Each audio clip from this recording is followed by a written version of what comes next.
Hello and welcome to AVIDEngage. I'm Yana from Avid Property Group and I'm here at our beautiful Waterford estate in Chisholm, New South Wales. I'm here today joined by Dan from Blokes to discuss a few questions about Men's Health Week. Thank you for joining us today. So really excited to be here today to discuss the work we do with young men around Men's Health Week and the wonderful young boys that we get to work with. Yes, I'm Dallas. I'm the State Manager for New South Wales for the Blokes Foundation. Yeah, so Blokes was formed in 2006 when our current Managing Director, Mel, decided that young men were getting a bit of a harsh rap in the media around risk-taking behaviours, poor mental health, and just there was no good guys being portrayed in the media. Mm-hmm. So she, at 19, decided that she was going to change that and change the way young men were seen. Yeah, so we run peer-to-peer mentoring sessions with AVIDEngage Programs in schools, tackling mental health, anger management, healthy relationship building, and really building the skills for boys to develop their critical thinking so they can question all of the influences that are affecting them outside of the school. It's a big role to take on. Yeah, it's a fun role though. That sounds fantastic. So can I ask you, what's a top bloke to you? So a top bloke to me is someone who not necessarily gets things right all the time, but somebody who, when we do maybe get something wrong, we can then go forward and say, why did we get it wrong and what are we going to do better in the future? A top bloke also sees things around him that maybe he doesn't agree with, and he calls out that bad behaviour and really brings his mates along with him and supports the people around him. And I think that's really what's important about being a top bloke. We don't have to be perfect, but we have to just question what's going on around us. And support each other. And support each other, absolutely. Sounds great. So Dan, how did you get involved in the organisation?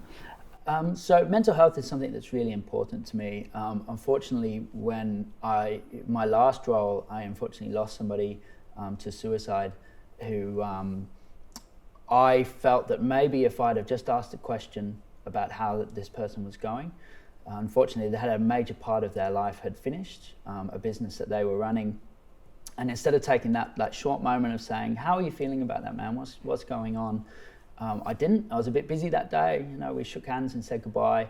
And then unfortunately, I found out the next day that they'd taken their own life. So I always felt that I could have maybe not changed the outcome, but at least asked how that person was feeling about it. Mm-hmm. So for me, this sort of work is really important. Giving skills to the boys, to be able to ask those questions, be comfortable to ask the question of, how are you feeling, man? What can I do to help? And so for me, when I saw this program come out, that was something that I was really excited about. I was extremely lucky as a young man. I had a father figure and a grandfather and a lot of male figures around me.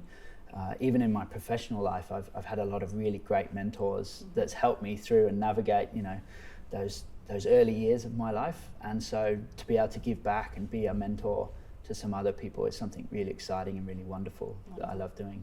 Especially if they don't have another father figure or a decent mentor.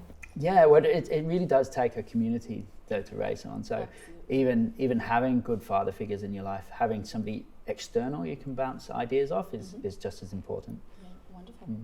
So the theme for this year's Men's Health Week is building a healthy environment for men and boys. Dan, can you tell me, how does Blokes build healthy environments for boys?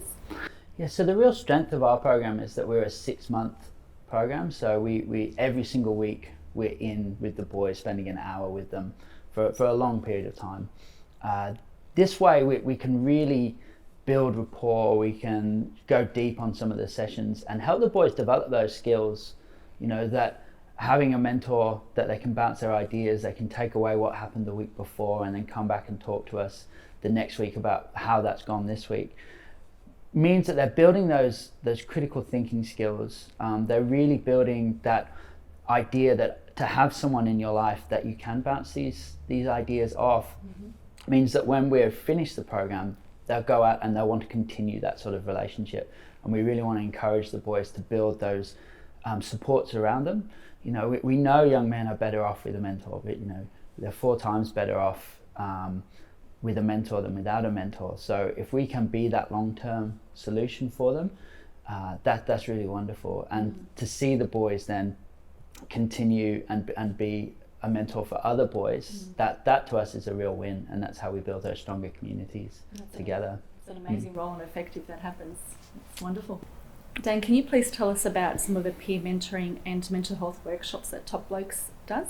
Yeah, so we run 2 programs in school. So we run a primary school program, so a younger boys program as well, which is really important, that the earlier we can get in and start talking about, how to, improve our mental health. And with boys as well, anger and a poor mental health is linked. So a lot of times people just see an angry young man, where a lot of times there's quite a bit of sadness behind the anger.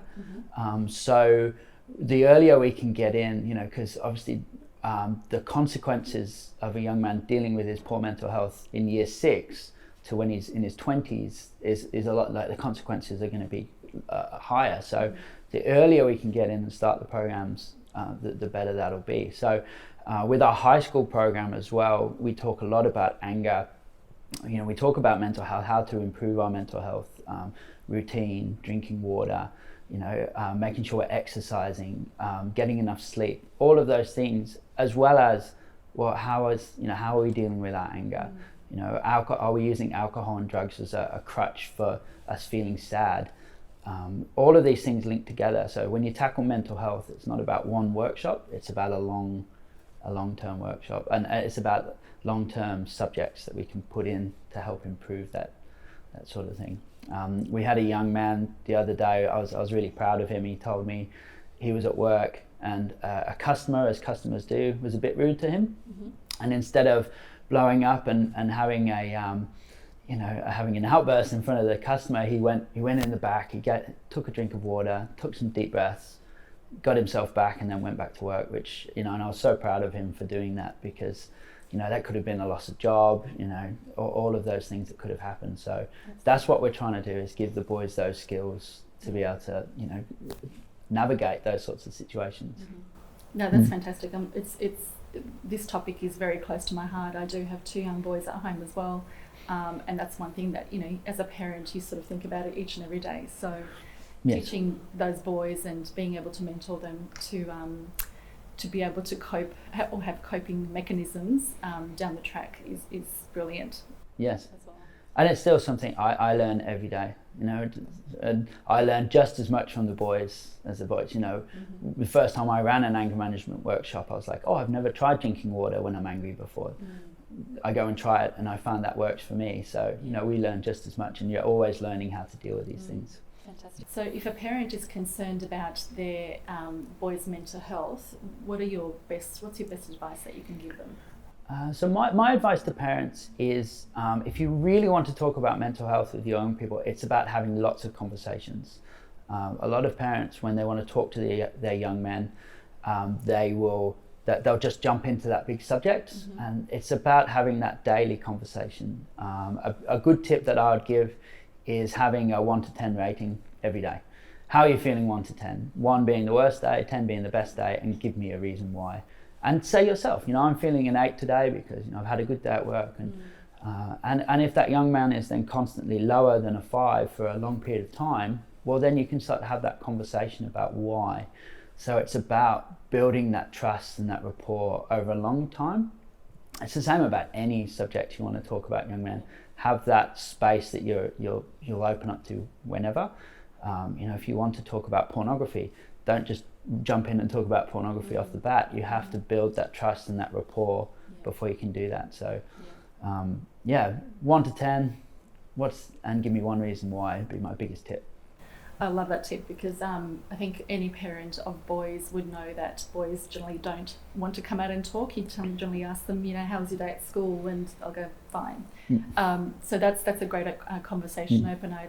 Doesn't give them option of a yes or no answer. So love that. Yeah. So also with young men as well, when we sit, we don't like to sit face to face like we are now. Yes. If you're in a car driving, that's a perfect time for that, because you're both staring forward.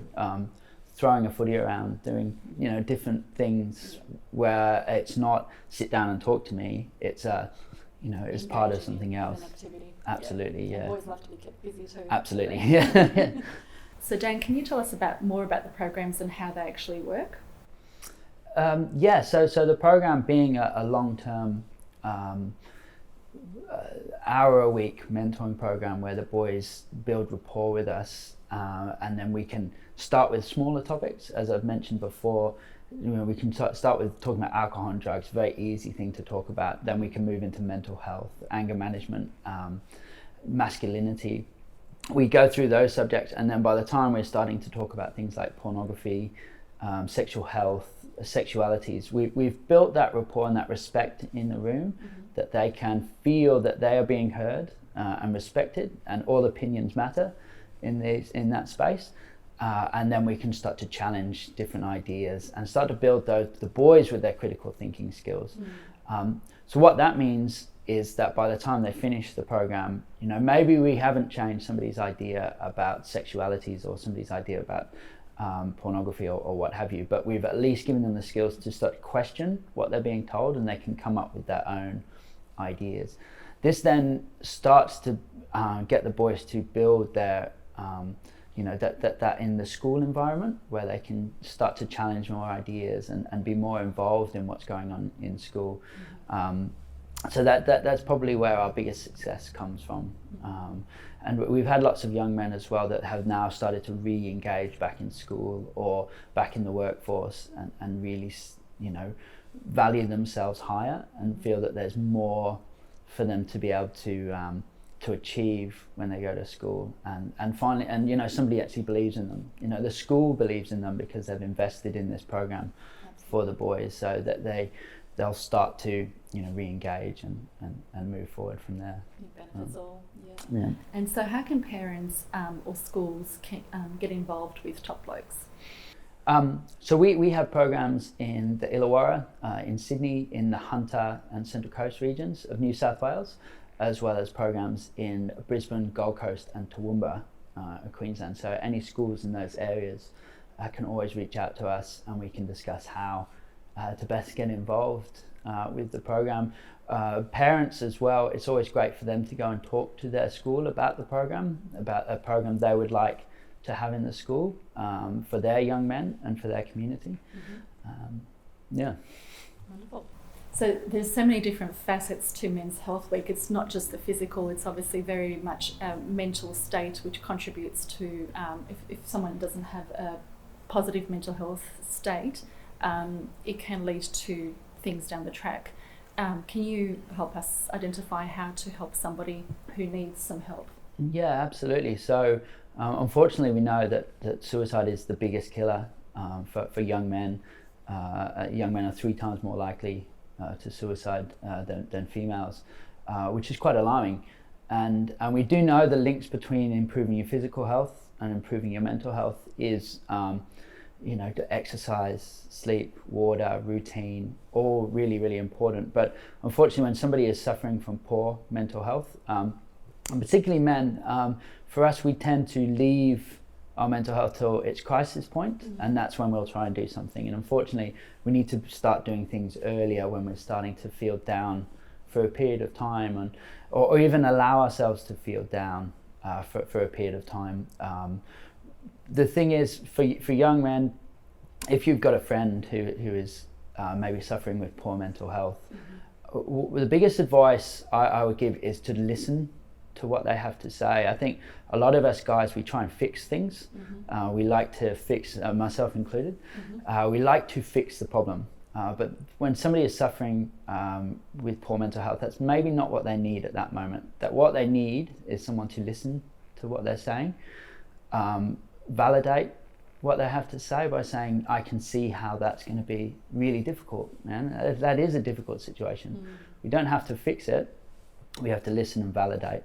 And then I would be trying to encourage a friend to seek help from a professional. There's so many great organisations. Lifeline is a wonderful organisation. We're so lucky to have GPs in this country and Medicare. So trying to help our friend get into professional help is really important, but just validate their feelings, listen to why they're feeling down, and then go from there. We don't have to be the ones that fix the problem.